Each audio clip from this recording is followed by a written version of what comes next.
All right, Blues, Manchester City take on Juventus tomorrow night in our first Champions League game of the season. A rocky Juventus at that, and we are very fortunate to be joined by the one and only James Horncastle from the BT Sport European Football Show. Thanks very much for joining us, James. Pleasure.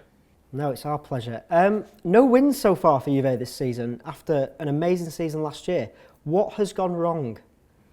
Well, it's a transition year for them, even though they say that it's not. They don't want to create any excuses for themselves. But change was forced upon them after the Champions League final last year, when they came so close to actually winning the treble. Andrea Pirlo wanted a new challenge. He'd won 5 league titles in a row, if you count his last one at Milan. So he went to New York City. Carlos Tevez, who City fans know well, he wanted to go home when he was still in something approximating his prime and give something back to Boca Juniors.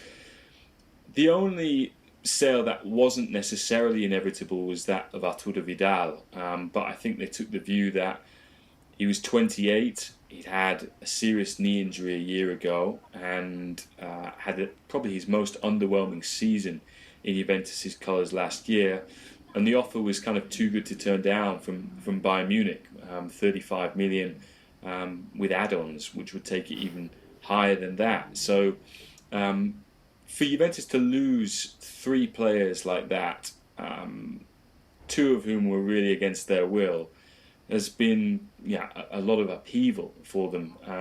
I think at the beginning of the transfer window, they were like a model club, really. They were ahead of the curve. They did a lot of deals early because they were able to. They'd wrapped up the title in Italy in April, and so they were able to offer Champions League football, and they were in the Champions League final. I think that gave them back some prestige.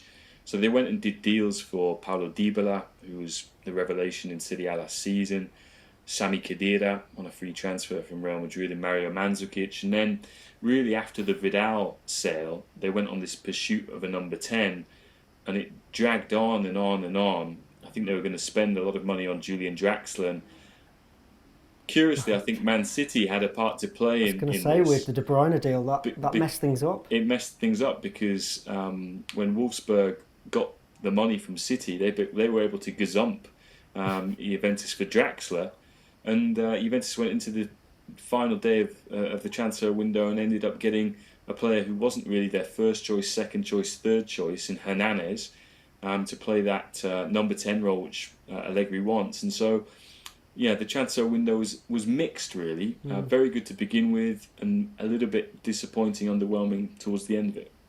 What's the feeling in Italy? Because as a City fan, if we were drawn against Juventus last season, in any stage of the Champions League, we would have been terrified of playing them. Is the feeling in Italy now that Juventus maybe are a bit more scared of City? I wouldn't say they were scared. I think they're aware that they're vulnerable at the moment, because as Max Allegri, the coach, has been saying, there's been a lot of change at the club. They've got 10 new players. It's a completely new team, almost, even though there is a foundation, a core that's still there, which is Buffon, the defence, the BBC, and Claudio Marchisio. But, I mean, Marchisio won't be playing tomorrow because he's out injured, out for a month, even though he made a comeback on Saturday against Chievo.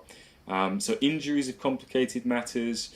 The new signings, some arrived early, a number arrived late, like Alexandro Cuadrado and also, as we were mentioning, Hernanes, and they haven't had enough time with the team really to learn the ropes. They didn't have a pre-season, and also in the international break, it's kind of the same with City. These teams are so full of internationals now that the coach hasn't had any players to work with over the last fortnight, and that's been a problem as well for them. So it's considering Juventus' midfield for the last 4 years has probably been one of the best in Europe outside of Barcelona's.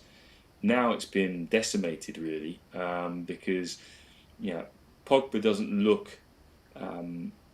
He seems to have the weight of the world on his shoulders without Pirlo there and Vidal there to take the weight off him. It's proving quite difficult for him at 22, only 22, to kind of carry this team. Yeah. Well, we'll get back on to Pogba in a minute, but how do you see the game going? Because City have been playing some real attacking football this season. Would it be wise of City to go with that same sort of formation against this Juve side? Yeah, I think so. I think there's no reason why City shouldn't play their own game. They're the favourites for this, and rightly so, considering the run they're on. And yeah, they're playing at home. And also, if you look at Juventus, yeah, I think everyone knew that at the beginning of this season, it would take them time to figure things out offensively. Replacing someone like Carlos Tevez, who scored more than 20 goals, replacing Vidal, who's a great box-to-box player and gave them a real threat going forward as well, scored a lot of goals for them, and Pirlo, who's really the sort of conductor of their orchestra. What many didn't expect was that the defence would suffer, and the defences suffer really because the midfield at this moment in time is spread so thin. We mentioned that Marquisio is injured, Khedira is injured. Other sort of stand-ins, if you like, aren't in the Champions League squad. Padawin, Asamoah. So they're really stretched there, and that's brought a lot of pressure on that defence. And we've seen already this season. Juventus last year, I think it took 13 games to concede the amount of goals they've already conceded in this one. And also in the first half of last season, the entire first half of last season, they're only behind for 7 minutes. They haven't been in front once so far this season. So I think there really is no reason why City can't go about playing their own game, get a confidence-boosting performance, and go from there. I mean, this group of death, I think the only thing that should scare City is probably themselves. Big thanks to James for joining us for that. I want to know what you think is going to happen in the Juventus game. Let me know your score predictions in the comments below. Like this video and subscribe if you're not already, and we'll see you soon. I think we won 2-1. 2-1. Come on, 3-0. 3-0, we won 3-0. We won 3-0. Top of the league.